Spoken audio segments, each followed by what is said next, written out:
with Renee.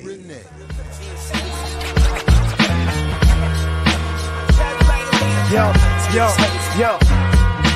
We wait all week and all day for more Saturdays with Renee.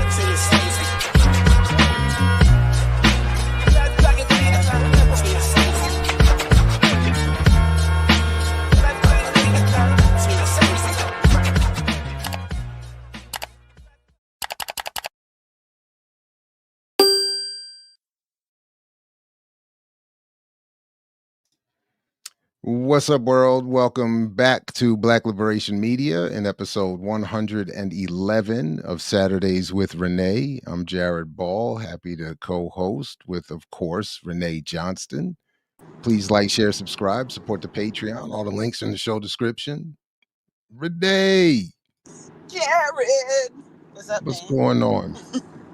You sound hoarse. Were you yelling at somebody? I just noticed. No, I just... Oddly enough, I haven't talked a lot today, so I'm just getting everything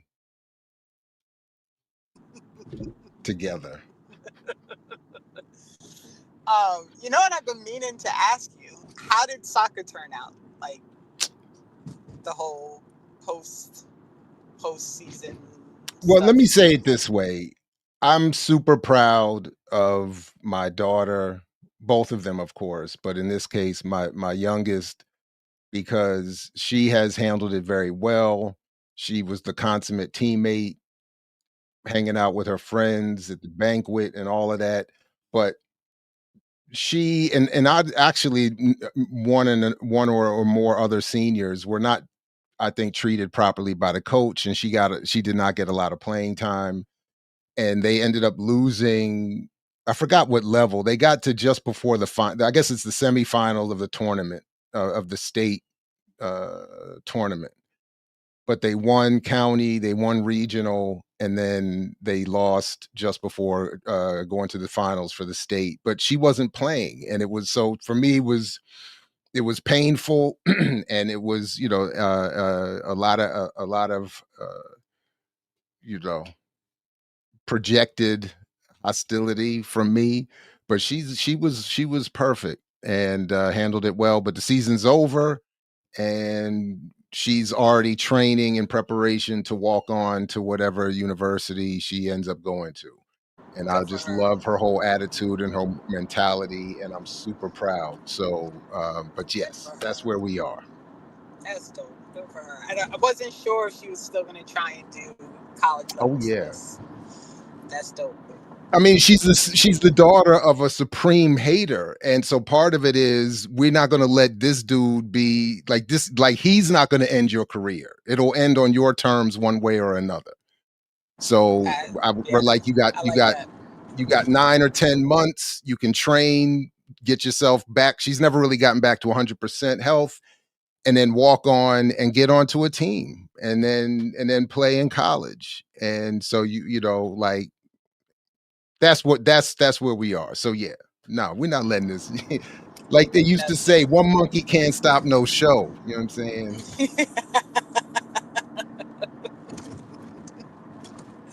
I guess that's one way to put it. Definitely, yeah. So, that's how it is. But yeah, how's everything over there? And Austin is here, by the way. Oh, okay, cool. I figured he'd get here, and I wasn't gonna worry about it too much. As folks can probably tell, I am in transit somewhere, and so I'm hoping to be stable in a little bit. But in the interest of time, I will say that I am surviving as capitalisms, and then we'll just we'll leave it there because this is just where things are right now. But we do have a guest, and since Austin is here, I guess let's pull Austin up. All right. So Austin Cole, Black Alliance for Peace, welcome to the program. Good morning. Good morning, y'all. Good to see you, Jared. Good to hear you, Renee. Thank you for coming. So everyone, we are this week kicking off a week of action. It is a international workings between, I think it's now like 30 35 orgs or something like that, that have joined forces to try and make sure that people understand what is going on in Venezuela, and to, see if there's any pressure that could be put upon this greedy ass government under which we live that seems to think that they could just do whatever they want everywhere else in the world. So Austin is here to give some more details and information, so we will let Austin take over. But if you could first, Austin, introduce yourself to the good people and let them know who you are, where you at, what you're doing, how you got here, and then we can talk about the Hands Off Venezuela campaign. Yeah, for sure. Thank you. And I'm glad to be here. I'm Austin Cole. I'm one of the national co-coordinators for the Black Alliance for Peace, based in Philadelphia. And I'm also one of the co-coordinators for BAP's Haiti Americas team. And so our Haiti Americas team launched with a bunch of other organizations around the region a campaign called the Zone of Peace campaign back in 2023. And so some of the work that we're doing now with, the war in Venezuela is related back to that campaign. And I am also a former high school athlete that came back from injury my senior year and walked on, Jared. So definitely, I did end my career on my terms, where I decided actually I'm gonna do this. I'm gonna do this academic thing instead. But I feel you were bringing me back there with your daughter. So much love and respect and to your daughter and to you. And no, right on. Thank you for that. Austin doesn't even know that just put him on the list, because now we have to have this whole conversation about about your path that now I need to know. So one day. You should expect an email. Yeah, absolutely. Yeah, anytime. Yeah. Sorry, go ahead, Jared. No, I was just going to invite you to go on and break down the week of action and anything else you need folks to know, and where we need folks to go. Yeah. So this week of action, starting today till November 23rd, so till next Sunday, was called by over, I think Renee mentioned, over 30 organizations, mostly in North America, including Black Alliance for Peace. And the goal really, as people probably know, or at least as your listeners probably know, the U.S. has been on the aggressive war path for over the last 2 months. But even going back, we're almost 11 years after Barack Obama declared that Venezuela was a threat to national security and kind of started this new phase of aggression against Venezuela, which has lasted over a decade. But right now, the U.S. has been building up militarily in the Caribbean, strongly in Puerto Rico, encircling the Venezuelan coast. As many people have seen, they've been kind of drone striking fisher people off of the coast of the Caribbean and off of the coast of the Pacific, and really gearing up to what at first many people thought might be a bluff, but now really seems like they're intent on a hot war with Venezuela to overthrow the government in Venezuela. And so really what this week of action is to really mobilize people across the country and across the world, but particularly this hemisphere, to mobilize against this war-making effort, to mobilize against kind of the ways in which the U.S. has basically decided under Trump that they are going to kind of forego all of the previous, diplomatic niceties that, the Biden administration and previous administrations had done to try to overthrow Venezuela or other governments, and really just go straight back to this, kind of almost like Theodore Roosevelt takeover, Monroe Doctrine, takeover of the region. Right. And so I think that right now for the week of action, it really is to get folks out, to say that we won't accept this, right? That the war basically in Venezuela, and that the war that's being made back here at home or back here in the US, in our cities here, are connected. And the only way that we can, the only way that we are going to be able to defeat this is by mass mobilization that goes into mass organization and resistance, right? So obviously mobilization, going out into the streets and, and building our forces against this war effort is not going to stop that war, right? But it is a step in building towards the type of organization that we need in order to oppose, militarization, in order to oppose this, downward, this downward spiral into war in this hemisphere. So we have different events that are happening all throughout the country, throughout the U.S., throughout Canada, and then also all throughout the region.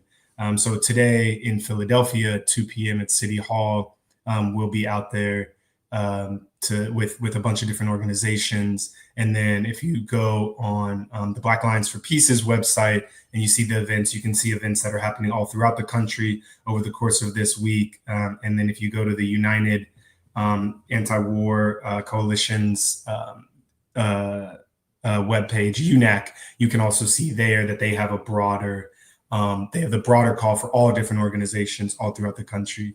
And then us with the Zone of Peace campaign in our U.S. NATO Out of Our Americas network, you can see there different events that are happening throughout the hemisphere, right? So we have a bunch of folks in the Dominican Republic who have a ton of different events that are happening all throughout the week in different forms of events. We have folks in Mexico, folks in Ecuador, in Puerto Rico, all throughout the region. So really the goal is to do that, to get out into the streets, to have popular education as well. And then also to coordinate that, right? So to not just have a bunch of different random things happening, but to see this all as a coordinated effort that we can come together and mobilize and organize.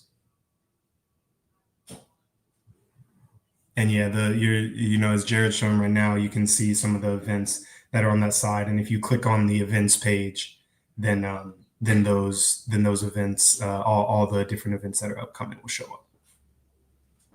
Thank you.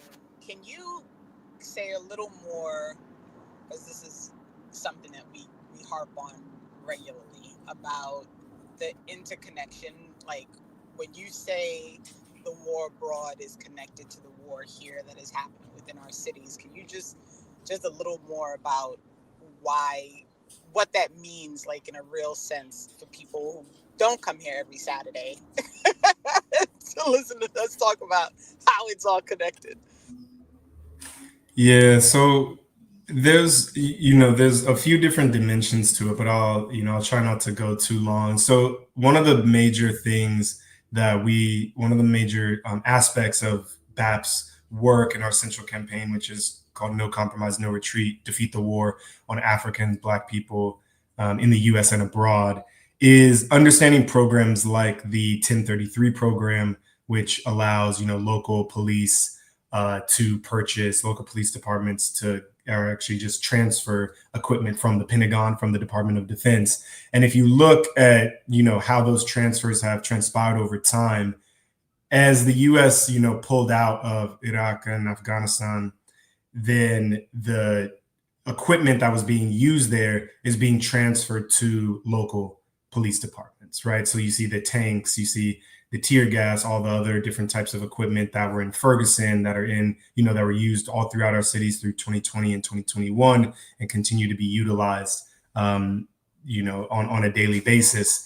Those are made for war, right? But then when the war isn't happening, they are brought back home, right? So the war profiteers, right, the defense manufacturers or defense contractors, they're going to sell their equipment somewhere, right? So there's one part of it that is really concrete about, this equipment, these war making efforts are literally coming back into our communities, right? Then there's another aspect, which I think is, has been happening for a long time in terms of the militarization and in particular like counterinsurgency or counterintelligence. I see y'all are going to be talking with Lara Sheehi. So that's something that she knows much more about than I do. But I think for our purposes in understanding this today is that the methods of counterinsurgency, the methods of counterintelligence, of destroying movements, of destroying community control, of destroying popular democracy or attempts at popular democracy in this country are tested on people abroad. And that has been happening for a long time, right? That happened during the Korean War, during the Vietnam War, and the tactics that were utilized there were brought back here to more effectively dismantle movements here in the US, right? And so the ways that those things have been developed, it is a process of war making, and war is beneficial to the imperialist or the capitalist powers.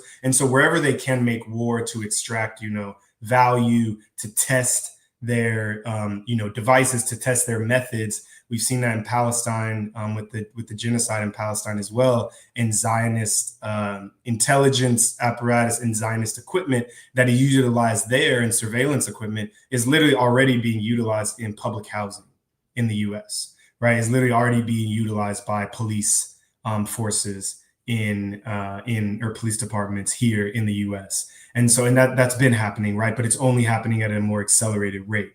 So the way that we can't sort of convince ourselves that war is happening to some people over there and that it will not come back to us, or that it is not already happening, because it's a two-way relationship as well, right? The way that war has been visited on African people and Black people in this country, throughout enslavement, during Reconstruction and the destruction of Reconstruction and Jim Crow, many of those methods were utilized in places like South Africa, right? In places like historic Palestine, right? In Gaza. And so understanding that is really critical. But then there's also a really important moment now that is specific to the Americas and specific to Venezuela, where the US wants to destroy any alternatives to the capitalist imperialist mode of operating economic production, political understanding, right, or political arrangements and governance, as well as kind of social organization, right? And what Venezuela, what Cuba, Nicaragua, Bolivia, all of these countries represent is an alternative way of being, right? An alternative way of operating society, and they show an example that actually a different way is possible.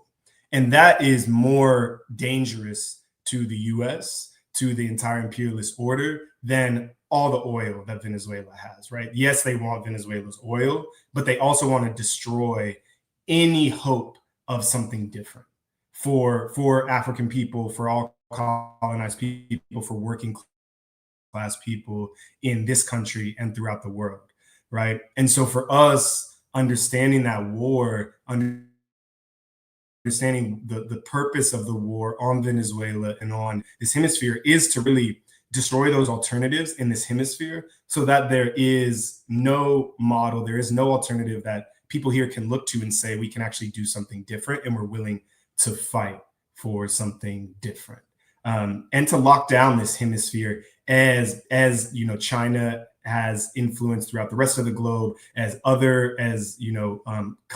countries in Africa are rising up against French, neocolonialism and U.S. neocolonialism, and folks throughout, as I already mentioned in Palestine and in West Asia, that folks are rejecting Zionism and rejecting the normalization of that. The U.S. is trying to shore up the Americas as a fortress, right? As I mentioned, they're trying to return to the Monroe Doctrine, the Roosevelt Corollary, to say this entire hemisphere is ours. We completely control it, and there will be no alternative way of living right here besides domination and control.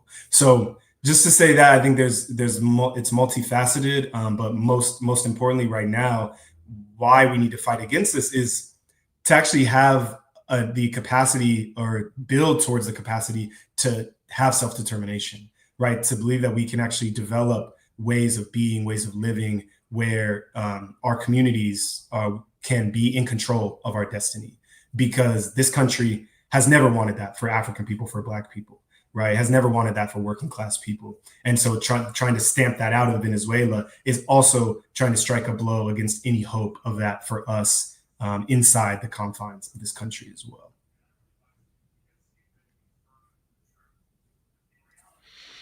Yeah, no, right on. Thank you for that. No, go ahead, Renee. No, I was just gonna say I appreciate that breakdown. It is nothing short of the clarity that I would have expected you to provide. So I appreciate it. And then, is there anything else that you want to cover or share before we let you go? Because I appreciate your time, and I know I think you're also supposed to be on another call, as I'm supposed to be on right now. So. There's always something, right? No, I'll just leave with just, again, folks, to look out for the week of action, things happening in your city.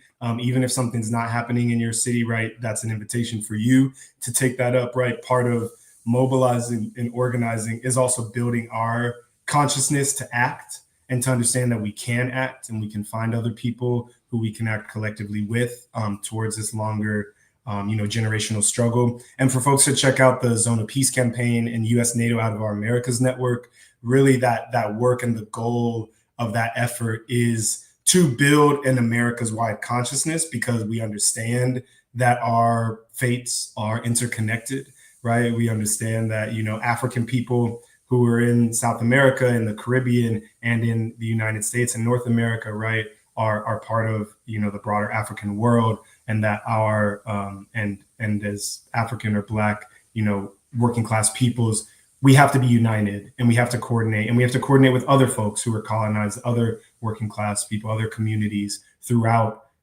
this hemisphere and throughout the world. So really that U.S. NATO Out of Our Americas network is part of that effort to build that from the bottom up grassroots coordination, to build that struggle that can be a generational struggle, and to construct a real zone of peace in our Americas. So that's all I got. Appreciate y'all so much for the time. And yeah, U.S. and NATO Out of Our Americas, and we need to make our Americas a zone of peace. Thank you so much. No, thank you very much. This was dope. This was dope. And obviously, anytime. Peace. Peace, peace, peace. BlackAllianceForPeace.com for more. There you go. There you go. And there's actually a lot of stuff happening, and so I really encourage people to kind of follow the links and try and see if there's something near you. There's also a bunch of online events that are just educational to learn more about how all of these things are working, and the absolute wildness of as the empire is dying, we're just gonna attack everybody and see how much we can hold on to. It's totally out of control. But I appreciate everybody. Are we good on our other guests? Our guests are here, and yeah, I'm ready. I'm ready. I'm not ready, but I'm ready. So let's do it. Let's not keep the people waiting. So yeah, big welcome. Go ahead. Yeah. I am so excited to have this conversation. I can't even tell y'all. So so first of all, Avgi, am I pronouncing the first name properly? Very, very close. It's Avgi. But it's a hard name. It's Avgi. Avgi. Okay. It's like my sound. It's a little deceptive with how it's spelled. Okay. And I'm not even going to torture the last name, so we're going to leave that where it is. This is one of those moments where I'm going to be Jared, and I'm not even going to try, because I have not taken the time to fight myself to force learning to the appropriate approach. But if we can start with intros, and as we typically do here, we like to let our guests introduce themselves. And so, Lara, why don't you start, and then you can popcorn it, and then we can get into the conversation. Sure. Thanks for having me on again. And folks, a shout out to Austin, who's just here in Black Lions for Peace. Comrades, follow them, follow their work, show up for them. They've been doing this work for a long time. So I really appreciate it. And I was here listening and just loving all the connections that were made. Like Renee, like you said, like you all do this work, you and Jared, every single week, but it's so nice to have somebody just break it down and distill it and be like, here are the connecting dots and why we need to be paying attention to it. So I'm Lara. I'm a psychoanalytic clinician, and I'm interested in psychic militancy in the ways that we sustain ourselves against these intrusions that Austin was talking about, right? All the ways in which our interior world is meant to be intruded upon and rewired and have, I love what he said about destroying revolutionary futures, like the possibilities of what is to come is foreclosed upon. And the last time I was here, I mentioned to Renee Avgi's work, right? And that's why she's here. So Exigent Sadism, folks, this has changed our field. It has revolutionized the way we talk about things. She won't say that herself, but I can. I feel so indebted to her about thinking through political violence, thinking through the way that we reconfigure relationships and not get seduced into giving up so much. And I will have her explain that more in our conversations, but I'm so excited. She's one of my dearest comrades and besties. So to be online together is wonderful. And then with you two, it's a dream. Avgi, do you want to go? Yeah, sure. Thank you so much for having me. I'm super excited to be here with you. I love the work you're doing. I think it's always very important, but it's critical and life-saving right now and life-expanding. I'm super excited to be in conversation with you. To Lara, I will say the things that she will not say about herself. She's really changed the field of psychoanalysis and has inspired so many people to be thinking politically in a field that has, through its training and through how it disciplines thinking, does not just encourage us, but forces us to think without politics, and makes a big problem thinking politically. And Lara has really changed that in the field. So I'm very grateful to have learned from you, Lara, and to be in this conversation with you. Thank you, Jared. Thank you, Renee, for inviting me. I'm super excited to talk about sadism. Can I just say very quickly, first of all, it's a pleasure to meet you and to be talking with you again, Lara. And I was feverishly trying to catch up a little bit to your work these last couple of days. And all I found myself doing a lot is going like this, but I don't pretend to understand what I was reading or listening to. I was just like that. It was, again, just a vibe, but I was like, all of it was going over my head. I got some notes and some questions, but I don't pretend at all to understand. I just feel like you're right. And I want to encourage other people to really engage your work. And I'm definitely going to get back to both of yours. So anyway, welcome. Thank you for that. And Renee, thanks again for putting this together. And I'll look, this was nothing but me in a Signal chat, literally talking shit with Lara, and like I don't even remember what I was complaining about. And Lara was like, there's a term for that, right? And I was like, is there a term for this? And so that's literally how this started. Was me complaining about how shitty people are, and that my decision has been fuck everybody. Like, that's been my decision. If you cannot simply accept some very, very, like, what I consider to be low bar expectations for human beings to accept other people's humanity, that's a low fucking bar. Like, it's just low. And so once we started this conversation, I was very excited. And Avi, I appreciate you sent me a copy of your book, and I appreciate it. I read the Exigent Sadism chapter, and I started some of the other chapters just so I could like kind of pull a lot of it together. And I mean, this is just there's so much here, people. There's so much here. But can we start with the definition of exigent sadism so that people, or maybe maybe start with the redefining of sadism, because I think people, as most people do, when they see the word, they're like, wait a minute, what? And so maybe if we start there and then expand to what you're talking about, and then we can go from there. Before we pop it to Avgi, can I just, Renee, let me sort of correct the record here. It was you, quote unquote, complaining, but it wasn't complaint. You were saying you refuse to bend to the will of usually liberals or white people who demand that you act a certain way for them to receive you. And I was like, do I have the person for you? Do I have the concept for you? So take it over, Avgi.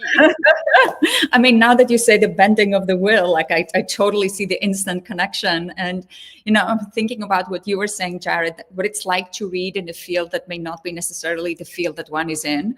But we still sense when the politics and the and to use Lara's term, where the militancy of the work resonates with us. So following all the theoretical moves is not necessarily always the point. This is like more technical work that may or not be relevant in some contexts or even useful. But sometimes that we read something and it just resonates. And I just wanted to say something to that, because I think that that's a really important aspect of the psychological experience of that and of how ideas grab us. So Renee, I'm so excited that you're already thinking with sadism, even if you were not necessarily calling it that. Here's what I would say. So historically speaking, the term sadism has had many meanings, and it comes to us from the Marquis de Sade, who was a French aristocrat, who actually wrote a lot. He was incarcerated for most of his life, mainly for his sexual, I'm going to put this in quote, deviant sexual behaviors. And he was incarcerated for most of his life. And while he was incarcerated, he started writing a lot of stuff that today might look very much anarchic, kind of like very anarchist. Critiques of the state, critiques of the power of the church. He's writing around the time of the French Revolution. So he has a lot to say about aristocracy and class as theft. So he writes this text, but what becomes most known about him and what survives, especially around World War II, the entire canon that he has given us begins to get read through how in the camps, violence gets organized and becomes methodically structured against the elimination of Jewish life. And in the camps, what you see is a lot of literature starts coming out around the Holocaust that begins to read Sade not as a theoretical pioneer or a philosophical or political theorist who has pioneering work, or somebody who is writing with different forms of sexuality. He actually begins to get read. It gives us the way, the Holocaust reading of Sade gives us the way in which Sade becomes canonized. So today, when you say that somebody is sadistic, or when you say that something is sadistic, we usually mean that somebody is takes pleasure out of torturing people, takes pleasure out of harming people. But this is only one version of how we might understand sadism. And what I try to do in my work is actually lift up some of the other meanings that are more aligned with the ways in which Sade and many, many other people through him, after him, write about the excitement of thinking in the libidinal life, the erotics of resistance, the erotics of pushing back against how we're told we're expected to think or act or how to organize ourselves, that this also comes not just with ethics, but and with justice, it also comes with a willingness to engage in a certain kind of violence. And when I talk about violence, I think we have to qualify violence here, and how violence is a word that's used by the state, how violence is put in discourses, like from very early on in social contract theory, violence is the thing that the state can legally do and that citizens cannot legally engage in, right? So this is how definitionally decolonial struggle, anti-colonial resistance, resistance kind of like by all means necessary gets illegalized, but also thrown out of how we might think of what is a fair way to fight back. So you begin to see these types of discourses dividing. So on the one hand, you have good resistance, and on the other hand, you have bad resistance, and violence becomes a property of the state. And a lot of people on the left develop a very an allergy, if not a difficulty, thinking about how violence and aggression actually has to be part of how we think revolution and how we think outside the modes in which we've been disciplined to understand pushback as running through what the state will allow us to do. But in order to be able to think that way, we have to be willing to take some risks, which is to think risks that make us vulnerable in our conversations, risks that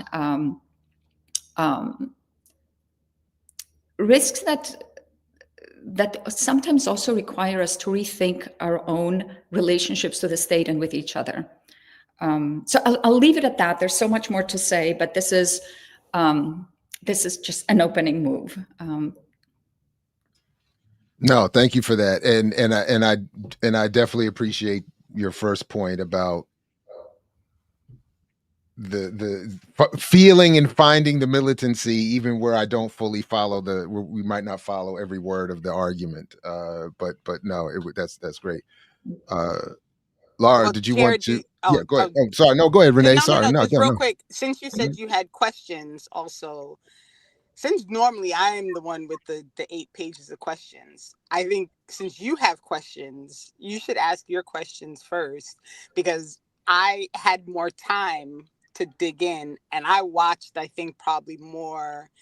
And, you know, my study and my degree is in counseling and psychology. So it might have been for me a little easier to follow, which y'all, just so we're clear, like this never ever happens where the path that we're down is the one that I studied. so you know, Lara, if you have something to add, we do that first. But I think, Jared, we should start with your questions, because it may be that your questions are more reflective of what the audience is thinking about than the things that I kind of have in mind that I wanted to share. Sure, but yeah, Lara, go ahead. I just want to sort of say and hone in. I think this is where Avgi and our work does come together in certain ways, certainly around thinking through revolutionary violence, the need for that. What are the psychic ways that we can stay ourselves against this, and keeping track of all the ways that we get disciplined out of that, right? This works in many ways, like the function of politeness, the function of being socialized. This is the conversations Renee and I were having about all the ways in which you're seduced into thinking that there's certain modes of behavior that are going to protect you from violence of the state, right?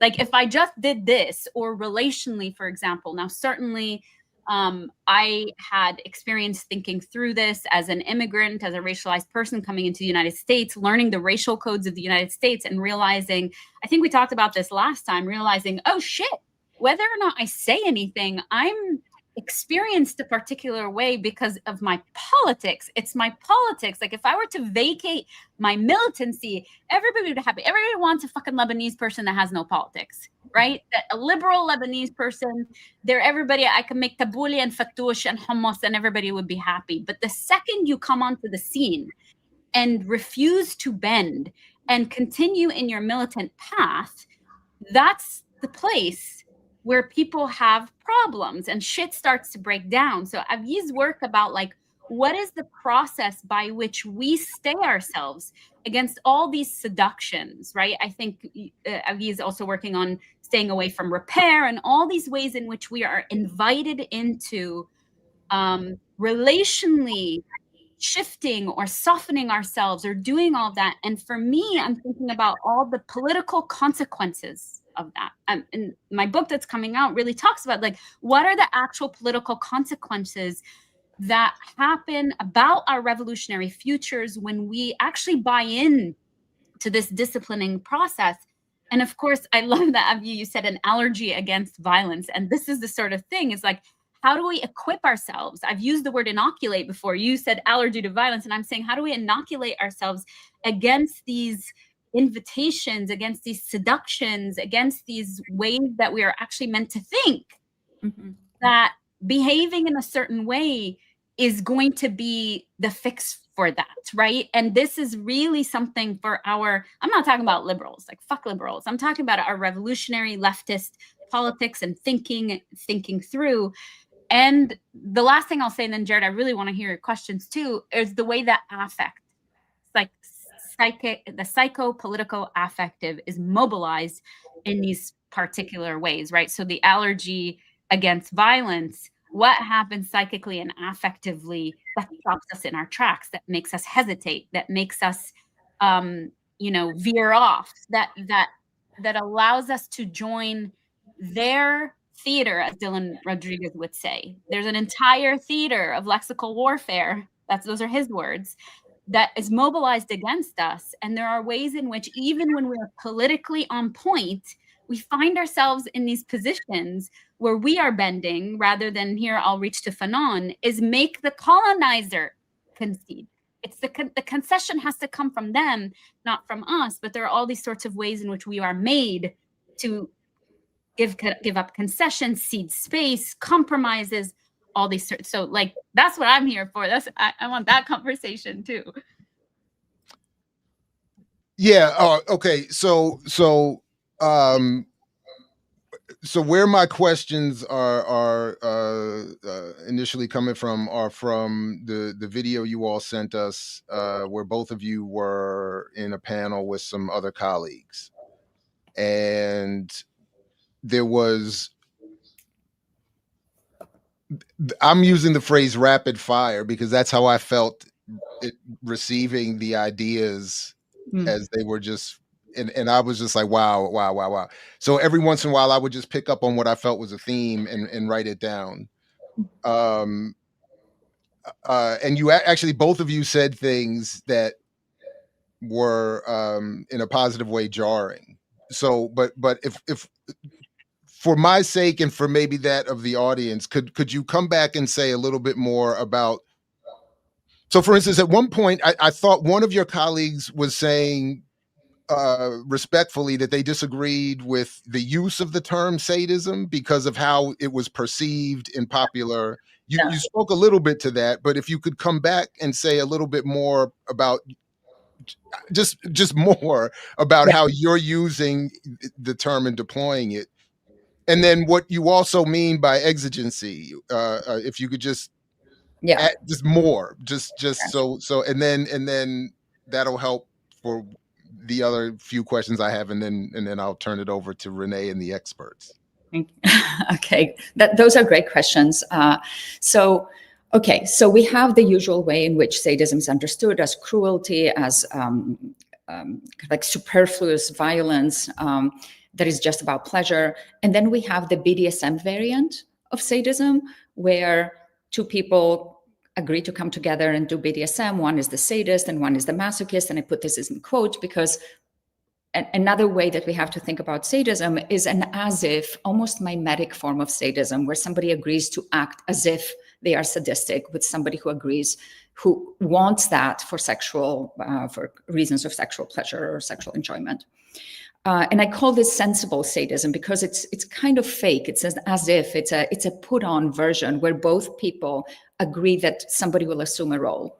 But exigent sadism is different from both destructive sadism and sensible sadism, in that it is, to go back to Renee's question, it's not about exercising one's will on another person. It's not about trying to force another person to do something. It's about being unwilling to being pulled into what the other person wants you to do, and unwilling to obey the mandates, the social mandates, the state mandates around which these relationships are set up. So in many ways, exigent sadism is also a stance of refusal. It is exigent by the word exigent. I'm talking about something which is unrelenting. This is where my work on sadism and Lara's work on militancy kind of like come together. And to have an exigently sadistic stand, one has to be willing to lose things. One has to be willing to give up relationships, to give up connections, to give up access, to give up well-won possibilities for expansion, for opportunity, for work. One has to be willing to risk all of those things. So what does it mean to hold our friends, our family, our comrades accountable, and to be unwilling to preserve a relationship no matter what the other person brings into the conversation? What does it mean to have to be, for families who are celebrating a genocide in a couple of weeks, to come together around the table and agree to not have difficult conversations? What does it mean to preserve those relationships at any cost? And this is where Lara was also mentioning earlier, my work on kind of like both Lara and Stephen Sheehi and I are interested in the work that repair does, especially in therapeutic practices, which to some degree, the idea that you should always be able to repair with those around you is based on the notion that you should be, at the end of the day, willing to sacrifice yourself and willing to sacrifice your ideals and willing to sacrifice what you think is just in order to make sure that you stay in relation to somebody. So there's something really harsh about exigent sadism in the sense that it will cost the sadist something. There's no sadism without cost. And exigent sadism is also about what it costs us. I think we also gain in the course of that because we gain new connections and new possibilities come about with every refusal to be drawn into what Lara calls being kind of like psychic bending. With every such refusal, other possibilities open up, but we also have to lose. And from a personal perspective, not personal me, but from a subjective perspective, those losses are not always easy. Like to have to take distance from somebody you love, or to come to recognize that the field that you so much love, you're going to have to give up, that it is corrupt. To have to break relationships or call people to account. That also involves a vulnerability for the sadist herself, for the exigent sadist. And that's a kind of vulnerability that I think we need to be able to talk about if we are going to be creating environments that can sustain the intensity and the danger that comes and the possibility that opens up with exigent sadism. And for me, this also has to do with consent. Consent is a big issue here in the sense that we enter societies, the consent of the governed is to basically give up your weapons so that the state protects you, right? So to some degree, to a large degree, I would say, an exigently sadistic stand is also to withdraw one's consent from the state. It's to withdraw one's consent to how you have been told you're supposed to be governed. And that creates other alliances and other coalitions, but it also creates a certain kind of loneliness. It can also create a certain kind of, you have to start making things up and create things with others that are not in the books, that are not in textbooks, that are not in workshops. You really have to go out on a limb. And those are huge risks to take, but important ones. Thank you. Thank you.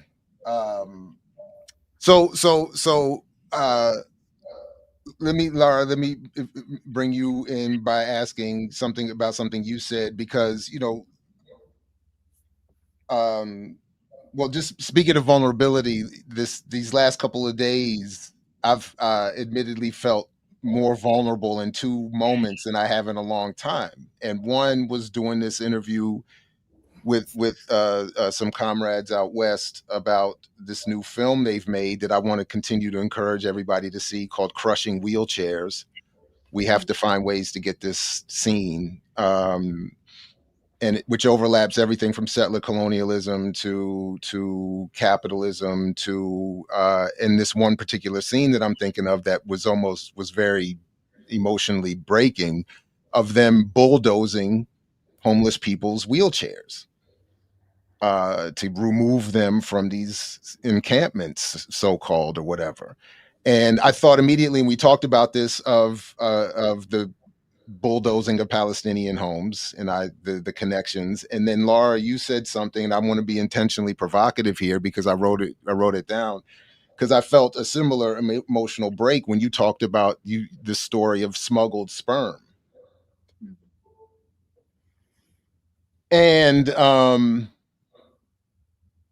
drew all these connections about disability justice, abolitionism, in the context of this discussion of exigent sadism. So could you, maybe by recounting that story, and all warnings or whatever, because to me, I'm finding it now, like it's just I don't know why I don't know why certain things hit differently than other things, but that one was just so, yeah. And then I'm just inviting you to say anything else about all of that. Forgive me for not having a better framed question, but to the contrary. yeah. I really appreciate, I mean, this is where we're in the realm of affect. And I think this is, and affect in as much as I want to talk about it, not just like affect as in feelings, but affect also in the way that we are disciplined out. And these particular, so Avgi's sort of call to us, like we need to be able to have these conversations. And Jared, you being able to say like, this shit hits. And when it hits, it also can feel destabilizing to us and make it difficult for us to think through things. And that the practice of doing that for me is a political project. It's a political project because it needs to be a willful one. And I'm using here Sarah Ahmad's idea about willfulness. Like there's nothing about this that is easy. It is about building up a stamina. It is about building up a muscle that we can continuously practice. Doing that with comrades like this in a public facing way is one way we do that. So I feel so touched that you can bring those moments and you're allowing us to kind of use it as a way to go further into this. And for me, I love this association that you're making with both these moments that sort of allow us to see, in my mind, when I hear you connect these two things, right? The sort of bulldozing of unhoused folks' place of living, right? That helps us also reattune to the condition that would create the reason that people needed to set up an encampment, right? Like that often we are made to misattune from that and go to the place of the state violence. Of course, we need to do that, but let's think about the condition that created that to begin with. And then the double violence and double sort of invitation into lack of dignity that comes with then bulldozing, right? The spectacle of all of this. And of course, who's at the receiving end of that, who's under the boot of that. And then the smuggling the sperm, Walid Daqqa, who's a revolutionary political prisoner who died in Zionist prisons, whose body is still being held, which is a practice that the Zionist settler state continues to do. They hold bodies of deceased political prisoners and do not release them to their families. Talk about, owning a monopoly on violence, like Avgi was saying. This, the connection I'm making here around what Avgi was talking about, sadism, about sort of a refusal of the consent of how to be governed in a particular way. Walid Daqqa's story is like that. So during incarceration, what he did was smuggle out sperm to be able to have a child with his wife who was on the outside. And the child is Milad. Her name is that. And she, I got to see them at the People's Conference for Palestine a couple of years ago. And just seeing her being present, first of all, his wife, Sanaa, who in and of herself is a force to reckon with, right? A journalist, a writer, a political militant. People might remember that she was also kidnapped by the settler state earlier this year and held. Thankfully, she was released. But this family has been under the boot and pressure of the Zionist state. And the reason why I think Walid Daqqa is so central in this is that, and his writing says this, he has the writing called Syrian Consciousness, and he talks about the purpose of the Zionist settler states machinery of incarceration is to be able to sear consciousness such that people actually lose sight of themselves, lose sight of Palestine, going back to Austin's idea at the beginning about losing sight of any possibilities beyond that. And his practice of writing, revolutionary writing that included the psychological, he tracks the methods of what they do to him, but also he talked about what are the ways in which I can divest from their intention to sear my consciousness. And him smuggling out sperm is one revolutionary way to continue to create life. This is the inventing new ways that I think Avgi was talking about. Like, in what universe would we have thought through? This is one way to not only fortify life, but to defy. This is the refusal. This is the defiance to say, you think that holding me here is going to stop me from being connected to Palestine and to the future of Palestine. I'm going to smuggle out sperm and create life.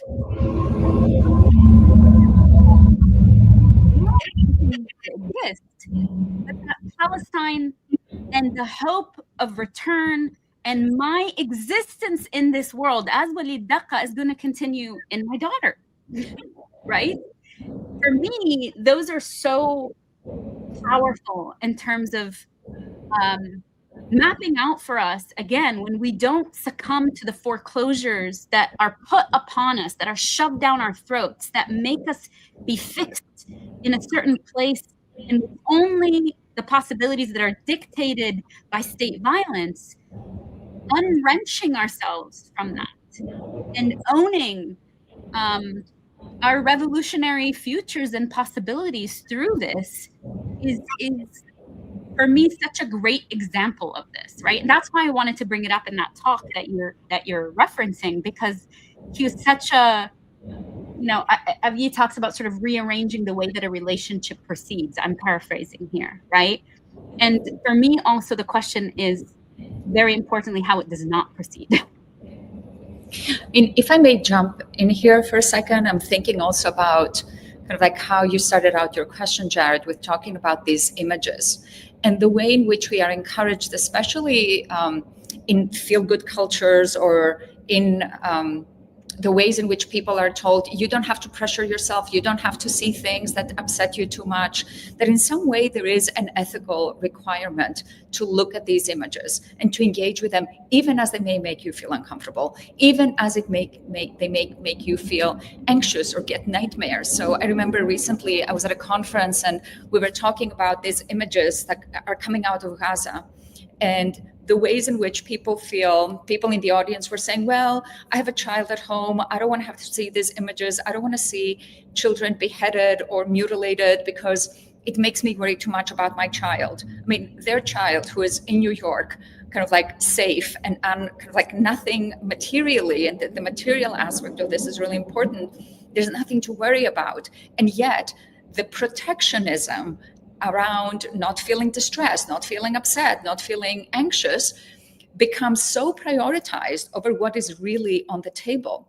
So for me, the act of looking and not turning away is an ethical political requirement.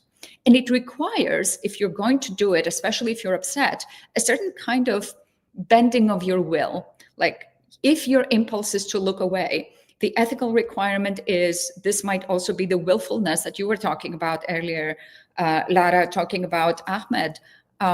It's the willfulness to bend your own impulse to not do the thing that might actually dysregulate you or upset. So much of exigent sadism is also about how committed we have become and how we are reared on cultures, especially in imperial life, especially in settler colonial life, reared on cultures that tell us that it's okay to not want to be upset with something that's happening, which is a form of abandonment. It's a form of disconnecting ourselves from the struggle that is going on in parts of the world that we imagine might not affect us here. And I'm saying this also as somebody who comes from Cyprus, which is a small country in the Mediterranean, which is under occupation, ongoing occupation, and that nobody thinks about. So all of these disconnects, the way in which these struggles are connected, but we're not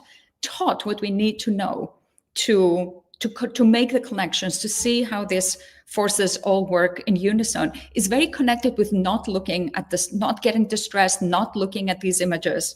I mean, I'm thinking of how we've even been told that looking at these images, and I think that this is what I might think of as a form of counterinsurgency, that looking at these images is just trauma porn.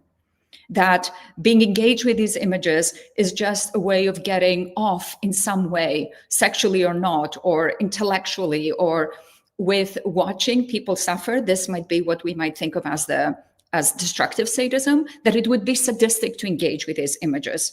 So we are even given ways of thinking that would peer us away from any impulse or interest on our own end to counter the parts of ourselves that don't want to look, right? So that is why, for me, this is such an ethical question, not just how do we get access to the kinds of images that you were talking about, Jared, but also how do we bend our will to look and to sit with the affects that come with looking and take them seriously. No, I appreciate all of that, especially after your last two comments. I've come to think that all the claims that we shouldn't look at the images is meant to liberalize us, and because it's pretty clear, especially for anyone, but especially for us, we who are parents, to look at those images, the first thing you think of, what if that were me and mine? And then what does that feel? What are the next set of feelings? And that's where the liberals don't want us to be, because I know. Yes. And you know, so that's so at some point maybe we can come back to and maybe Renee, you'll bring it up, but Lara, you had said something in that talk about disappearance and presence, and that just the way I think was taking me too long. I struggle keeping up with all of that, but it was fascinating. And something about disappearing Arabs as some sort of defense mechanism for anti-Semitism or something like so. But the one sort of big question that I did want to make sure that I get to ask is that I kept thinking of in listening to that panel, is what would be the direct relationship or response from exigent sadism to the very intentional and intentionally constructed psychological warfare environment in which we all must suffer. Yeah, I'll just leave it. If you could both say something about that, that'd be great. Avgi, you can start, since both of us spend our time reading counterinsurgency. Yeah. I mean, for me, the exigently sadistic response to that is to not look away, to refuse to participate in the disappearance of people by disappearing the fact of the disappearance, and to actually keep talking about it and to keep generating conversation about it. But the other and most important thing, which also has to do with the ways in which exigent sadism is also a risk for the sadist, as I was saying, is not to be so frightened by these exorbitant demonstrations of state power, such that we become silent about them. One of the intents of these kinds of moves is to show us that everybody's vulnerable, that it could come to you. I mean, one of the reasons why, so we see some of the people who have been disappeared are people who have been kind of like writing a lot or have been very kind of like having a lot of well-known activism around Palestine. But we also see somebody who wrote an op-ed in their small college, a Turkish woman, a Turkish student who is being picked up by ICE. And I think that the purpose of somebody like that being picked up by ICE is to show that there is not by ICE, I'm sorry, picked up by the state about like on false accusations of anti-Semitism, is to show us that it could come for anyone, it could come for you, and therefore to frighten us into not speaking up. And in order to keep speaking up, you have to step into that knowing that you're putting something of yours at risk, right? That you're putting, and especially like say if you have a family, or if you're undocumented, or if you are a person of color, or if you're queer, all of these vulnerabilities are very unevenly distributed. And you are vulnerable to the state and to surveillance and capture in very different ways. So in some way, which I think is very important for us to be thinking about, because revolution doesn't usually come from majoritarian subjects, it comes from subjects that are already in some precarious relationship to the state. Picking up somebody like that Turkish student who is just writing an op-ed for a college newspaper is a way of saying everybody who's vulnerable should start guarding themselves. Everybody who is more exposed to state violence should start guarding themselves. And that is a tremendously dangerous thing for us to go by. It's a very dangerous thing I can understand people who feel scared and who stop speaking up. Like I definitely see where that's coming from. But it is also a very effective counterinsurgency tactic. And I'm using the word counterinsurgency here in the way that Dylan Rodriguez talks about it, as a way of cutting off the possibilities of resistance. Again, here through some rhetoric or inciting the fear or inciting the danger. And then that can get taken up in liberal circles with people saying, well, you can't really expect minorities to do that. In fact, it's only minorities. For the majority, it's minorities who are pushing back, right? So to take out minorities from this conversation is actually to kneecap any possibility of resistance and any possibility of revolutionary action. And it's a form of paternalism, right? It's like colonial paternalism also that completely erases the histories of the struggles that are happening, whether or not liberals decide that they're okay with that or it's legible to them or any one of these things, right? I think we can look at the ways in which these, what we might call mundane violences. I mean, we always talk about the ways in which there are people in the world, certainly in the global South, but in the context of this settler colony as well, that are always living in parallel universes. So we're in a moment of inflection in which this becomes on center stage. And yet we can think about indigenous folks in the settler colony, Black folks in the settler colony, like Austin was talking about before, migrants in the settler colony who have never been able to not think about the ways in which they have to resist state violence, state surveillance, and the crushing effect of being, under the boot and in precarious positions all the time. For us to engage in this, Avgi, what you're saying, in this idea of like protecting ourselves, no one's saying not doing that in ways in which we see that, for example, in the community mobilization against ICE raids. That is a different form of that. And I think that has been happening for decades without it being on the radar for many people, where communities take care of each other and understand all the pressures coming down from the violence of the state. But to say that somehow we can come out of that, I think is also misreading what it means to truly be locked in and understand what state violence looks like on a consistent basis, right? And that's, I think, part of to your point, Jared, about presence. What I was trying to I think a lot about what does it mean to remain present, not just psychically present, but to refuse to be disappeared, right? And to speak back to that. I mean, I learned from indigenous scholars around that, where the entire narrative about indigeneity and sort of the way that settler colonialism can continue in its violence is selling the narrative that indigenous people are no longer present. And then psychically, we just go along with this. Oh, yes, this is a historical fact, rather than indigenous folks are still here resisting every single day not to live under settler colonialism. Glenn Coulthard has a beautiful concept called disciplined resentment, like engaging in disciplined resentment with the state so that you never forget that everything ends up being a compromise through bids of legibility, because settler colonialism as a condition demands that we disappear. Right? Demands that we disappear literally by like stealing people. And we can think about the racial resonance of that in the context of the settler colony of the United States or the settler colony of the Zionist entity, but also disappear and like shrink ourselves. This is what started a conversation with Renee. All the demands to shrink ourselves. And that really came into the forefront when you were talking about the presence of like disappearing the Arab as a fix to anti-Semitism. Some of the things that were happening to me when the Zionist campaign, started against me very much brought home about what does it mean for me to hold the line. And here I'm borrowing from Malcolm's idea about being extremist, where he, in Paris, when he has this talk, and he's just like, our people have been, I'm paraphrasing here, our people have been subjected to extreme conditions, and thinking that, what's it called? Medicine that's of just a tepid kind can fix that condition, right?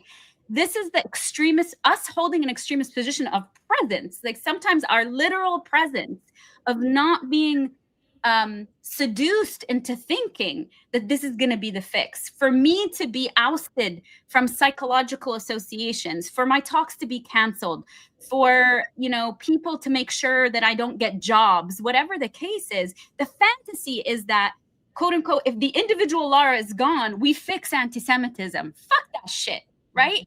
And not only is that bullshit, but it also is playing into the settler fantasy that somehow the Arab is responsible for the condition of anti-Semitism. Going back to that and tracing that logic, naming, I think this is what Avgi was saying, was like making it known, because abusive power want to work seamlessly, just like ideology is meant to work seamlessly such that we can't trace it anymore. Making it known, externalizing it, tracking it. I'm not advocating, and I know Avgi's not advocating for this either, of this sort of new age manifest, somehow we're going to manifest our ways out of these material conditions. Absolutely not. But one thing we're going to do is make sure that this shit can't happen on our watch without antagonism, right? Without the antagonism that is needed to not allow these systems to be able to act innocently and not be able to just settle within ourselves as though that is a normative ask. Like me disappearing is a normative ask that's going to fix anything for anybody else. I think that is a worthy political project, but it takes practice. That's why it's a political practice, just like exigent. I understand exigent sadism as a daily political practice that we have to engage in. Thank you both very much. Renee, yes, my sir. bad. I didn't mean to get folks in the chat asking where you are. I just want to clarify. No, I was given permission to ask my questions. I actually think that was more because I'm always on the go somewhere. I'm just playing. But I have permission. Lara, just so you know, I just wrote down we're not gonna do this shit without antagonism, without being antagonistic. And can I just tell you, I gotta figure out a way to put it on a shirt. Yeah. Or something, like just like be antagonistic, like that, like that's it, like be antagonistic, because it has to happen. And so I'm steady now, and I want to give people some additional context to kind of how we got here, which is, as everyone knows, one of my favorite sweatshirts is one that's very like colorful with the stars and the rainbows. But when you actually stop to look at what the shirt says, it says Israel is a settler colony. And so what happens is people get deceptively like excited by like the colors and the design, and then they read the words, and I can often see people in like that split second thinking to themselves like, wait a minute, do I what did I just read? And I wear that sweatshirt all the time. Like I'm walking the dog in this sweatshirt, I'm supermarket shopping in this sweatshirt, like I wear it all the time because fuck everybody, like at this point, right? Like I really just don't care if you take issue with the very real reality that Israel is a settler fucking colony, period, right? But I benefit in some ways because I am also 5'11", and I am not a skinny 5'11". And so I think even some people who may look and for a split second think to themselves like, what is she wearing, they also think twice about whether or not they're going to say something to the Amazon Black woman wearing the shirt that they are offended by. And I'm also okay with that, because I would prefer not to have to punch you in the face in Whole Foods, right? Like, that's my preference. Renee But giving out 2 pieces of biscuit. listen, I try, look, I've gotten so much more angrier about people's willingness to dismiss the death of other people simply because it's not them dying, right? Like, this willingness to just like be like, like, that's not us, right? Like, I can't do it. I don't have it in me. I can't, and I'm not going to do it, right? But I wanted to read to you. So as I was reading the book, and I came across these words, and I was like, this is fucking it. She just described me. This is why Lara was like, you have to talk to my friend. So in your section on exigent sadism and the touching of wounds, you're talking about the fact that, like, I can't predict what's going to happen when I go out in my sweatshirt, but I choose to do it anyway. And you say, instead, she steps into the fray with the other's marginal authorization, limit consent, and takes the leap because she believes that it is worthwhile to put oneself at risk for the sake of experience. And I was like, fuck me, this is it, right? Like, this is it. And like, it's literally that. And I'm willing to engage with the person who, and it's happened every now and again, like, somebody will be like, oh, that's a nice, they whisper, like, that's a nice sweatshirt. And I'm like, or if I'm wearing my keffiyeh, like, keffiyeh is beautiful. If I'm wearing my Palestine shirt, like, oh, like, that's a cool sweatshirt. And like, I'll engage with people and say, like, do you want to know where I got it? Right? Because often I'm the only one in the room, right? And and it's intention. I want people to be reminded that this shit is happening, right? And in some ways, every now and again, somebody will be like, you don't talk nearly as much about like Haiti or the Sudan or what's happening in the Congo as you do in Palestine. And it's probably a fair critique, right? Because there's definitely, we do talk about it, but definitely not at the extent. And I think for me, it's not that one struggle is more important than the other. It is almost the caucasity in which Israel is pursuing their outright domination in front of the world, while our media pretends it's not happening, even though everyone can see it's fucking happening. Right?